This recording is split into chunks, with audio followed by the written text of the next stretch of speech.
Hii ni Mkupa TV. Hakikisha unakuwa mtu wa kwanza kabisa kupata taarifa mbalimbali za kitaifa, kimataifa, burudani na michezo kwa kuwa mtu wa kwanza kusubscribe, kucomment, kushare pamoja na kulike Mkupa TV kwenye ukurasa wa YouTube. Mtazamaji wa Mkupa TV, leo tuko katika viunga hivi vya Makulu ndani ya jiji la Dodoma, na mbele yangu ni mwenyekiti wa kamati ya mashindano ya Saido Cup. Mwana michezo, kwanza ningependa kufahamu naitwa nani, lakini tuambie mashindano yenu mpaka hivi sasa yamefika katika hatua gani? Kwanza kwa majina, mimi naitwa Bahati Edson Matola, ni mwenyekiti wa mashindano haya ya Saido Cup ambayo yanafanyika katika viwanja vya shule ya msingi Dodoma Makulu.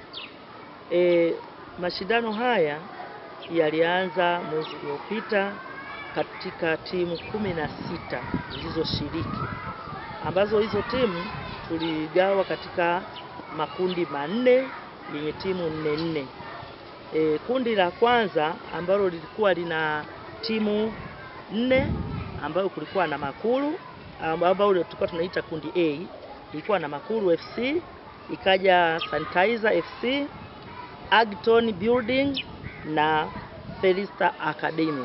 Hilo ilikuwa katika kundi A. Kundi B ilikuwa na timu 4 pia, ambazo ilikuwa Mkalama Combine, Saratoga FC, Food Point FC na Soweto. Tuligawa kundi pia la kundi C, ambayo pia ilikuwa na timu 4, ambayo kulikuwa na Combine FC, kulikuwa na Chaduru, Mafundi na Makole Academy. Kundi la mwisho ambalo lilikuwa kundi D ilikuwa na timu ya Draft FC, Suma JKT, Ostabei FC na Tiger Academy. Sasa baada ya mashindano hayo tukawa tumeishia hapo, lakini tunaingia robo finali. Hiyo robo itafanyika kuanzia tarehe 26, 27 mpaka 29 kwa siku 4, 26, 27, 28 hadi 29 mwezi huu wa 5. Na timu zilizofuzu kuingia robo finali ni timu 8, kwa maana kwamba timu 2 kwa kila kundi. Kuna kundi A, Agton na Makulu ndo waliotinga robo finali. Katika kundi B kuna Food Point na Soweto. Katika kundi C kuna Chaduru na Mafundi. Kundi la mwisho ambalo ni kundi D kuna Suma JKT na Draft. Hiyo robo finali yetu, ratiba tutaipanga ni timu gani ambayo itaenda katika ufunguzi, lakini hatutaishia hapo tu.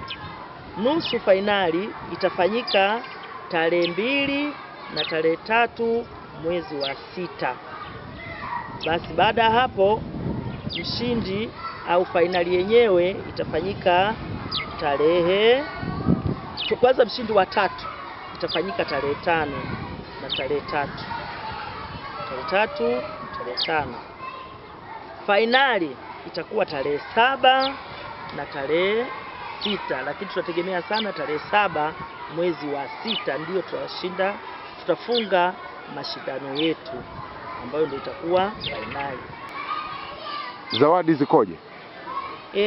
Zawadi bado ziko vile vile kama tulivyokuwa tumeanzisha mashindano. Mshindi wa kwanza atapata ng'ombe mmoja mkubwa mnono, na mshindi wa pili atajipatia mbuzi 2, mshindi wa 3 atajipatia mbuzi 1. Pia kuna zawadi nyingine mbalimbali. Kuna zawadi ya timu yenye nidhamu 20,000, kocha bora 20,000, aliyefunga goli, yani goli zuri kabisa, mfungaji bora 20,000.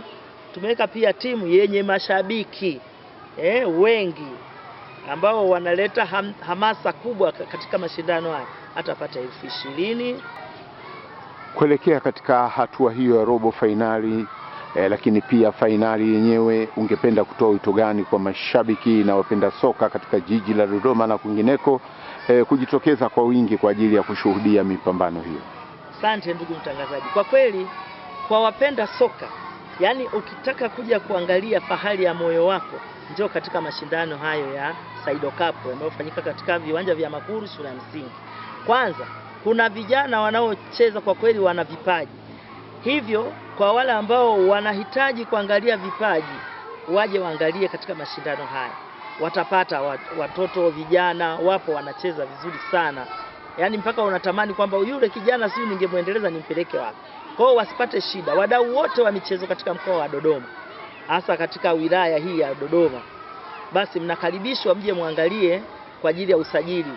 Mje mchukue vijana pale muweze kuwaendeleza. Mashindano ni mazuri kwa kweli, yanaleta hamasa kubwa sana. Kwa wale ambao wanatuangalia hivi sasa kupitia Mkupa TV, ungependa kuwahakikishia nini kuhusiana na swala la zawadi, kwa sababu waandaji wengi wa mashindano wamekuwa mwisho wa siku wanaishia mitini? Nyinyi kwenu hali ikoje?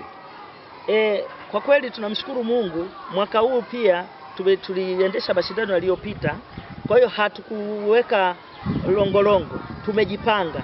Kwa hiyo yani zawadi zipo na tayari tunangojea tu mshindi apatikane akabidhiwe zawadi zake. Kwa hiyo tunakaribisha kabisa, hakuna wasiwasi wowote.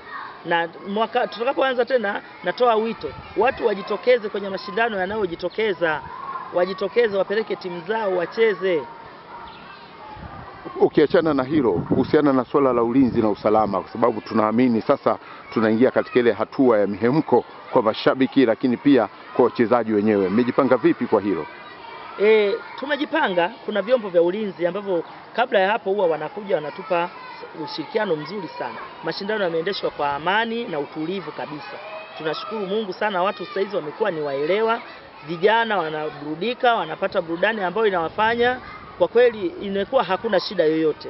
Na sitegemei kwamba tatizo linaweza likatokea kwa sababu tulishafuata taratibu zote. Ulinzi tunawashukuru, wametupa askari wapo, huwa wanajitokeza. Kwa hiyo mambo yatakuwa ni mazuri, hamna shida. Lakini lengo la mashindano hasa ni nini? Kwa sababu mashindano ama michezo iko mingi, nyewe mmeamua kuanzisha mashindano ya mpira wa miguu. Lengo lake ni nini hasa? Kuwaweka vijana pamoja, kuwafanya vijana wajitambue, wasiingie kwenye mambo mengine ambayo hayana msingi. Kuondoa vikundi vya kwamba si saizi aende wapi, lakini akikaa pale kufahamiana, kufanya kijana aonekane kwamba aache shughuli zile ambazo zingemuingizia mambo mengine, lakini akikaa kwenye mpira kwanza anapata faida, anajenga mwili wake kisaikolojia na kimwili, pia inamsaidia kiuchumi. Mfano kama hivyo umeshakuwa kipa bora au mchezaji bora, ukapata shilingi 20,000. Hiyo 20,000 inakutosha sana kuendeshea maisha, tofauti kama ungekuwa umekaa tu nyumbani. Kwa hiyo ndio hicho kubwa, kuwaweka vijana pamoja na kuwafanya waweze kuwa katika ushirikiano. Asante.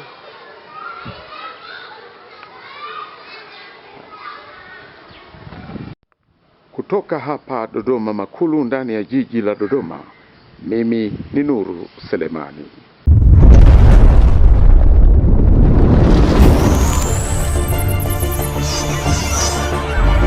Hii ni Mkupa TV. Hakikisha unakuwa mtu wa kwanza kabisa kupata taarifa mbalimbali za kitaifa, kimataifa, burudani na michezo kwa kuwa mtu wa kwanza kusubscribe, kucomment, kushare pamoja na kulike Mkupa TV kwenye ukurasa wa YouTube.